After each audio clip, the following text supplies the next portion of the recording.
his spirit. I love what he's doing, what he's about. So I invited Pastor Rick Bartlett to share a little bit with us today. So thank you, brother. How is everyone today? Let's give Terry Bean a hand on today for his efforts as we show and share Detroit some love. I'm not going to be long. I know every preacher and pastor says that, but I really mean it.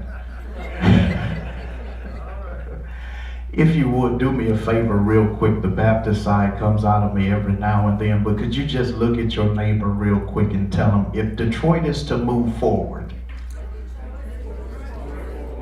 it's always too soon to quit. Let me ask you a question on today. What would you think of a man or a person that I said to you has failed in business, and 1 year later he ran for state legislature and was defeated? The following year he tried another business and it failed. 2 years later, the woman he was engaged to be married to died. The following year, this man suffered a nervous breakdown. Then 4 years after that, this man ran for Congress and was defeated. Then he ran again for Congress in another 4 years and he lost again. Now this same man, 7 years later, ran for Senate and lost. This same man, the following year, after losing every political endeavor that he had undertaken, ran for vice presidency of the United States and lost. Then 4 years later, he ran again for the Senate and lost. What would you say about somebody that had all of that failure, all of that losing? Many people in here today would probably define him as a loser. You would probably tell him that he needs to give up. You would probably tell him that he obviously had the wrong idea about what his passion is, what his purpose is, and that he obviously didn't know what it takes to succeed. But the very next year, after all of those failures, all of those political losses, this same man was elected the 16th president of the United States. His name is Abraham Lincoln. Terry, in all of your endeavors and efforts, man, I just want to tell you, it's always too soon to quit. If Detroit is to move forward, if Detroit is to become one, it's going to take us becoming united. It's going to take us working together. And we have to understand that the greatest gift we have is unity.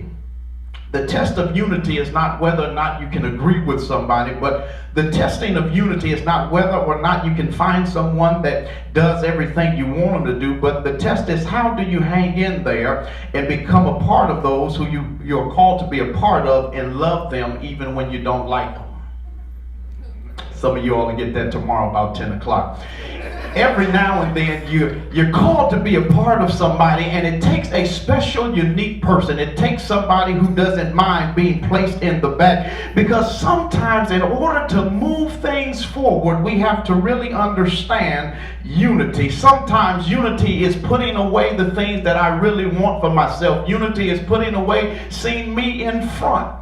Unity is making somebody else better. Unity is picking somebody up, bringing them where we are. And if we're ever going to move the city of Detroit forward, we're going to have to let go of our insecurities. We're going to have to break racial barriers. We're going to have to break some chains. We're going to have a different cycle of mentality if we are really truly to move this city forward. I'm getting ready to take my seat. I just want to say one thing to you.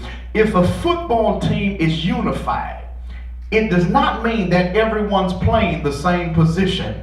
It doesn't mean everybody's going, it does mean that everybody's going to the same goal line. If an orchestra is harmonious, it's not because they're all playing the same instrument, it's because they're all playing the same song. If a choir is singing in great harmony, it's not because they're singing the same parts, it's because they're adding their part to the same song.